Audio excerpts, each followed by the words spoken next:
The topic that I'm doing for my persuasive speech is why you should adopt your animals instead of buying them from a pet store or a breeder.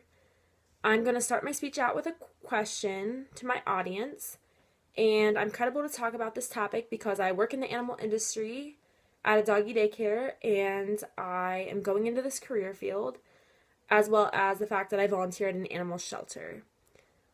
The body of my speech is going to be divided into three main points. One being that buying from pet stores supports puppy mill industries.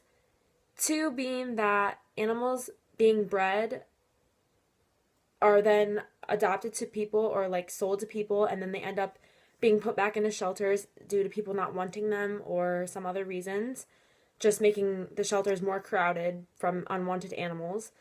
And that number three being that you're supporting the poor living conditions in pet stores when you buy from them. My approach that I'm going to be using is the us versus them strategy. So I'm going to be talking about my argument and then the counter argument and the evidence supporting why my argument is the argument that you should side with.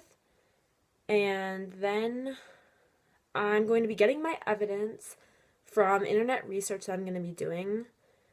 And I am talking about this topic because I'm passionate about the well-being of animals, and it is something that I think is important that people know, and I feel like it's relevant to a lot of people.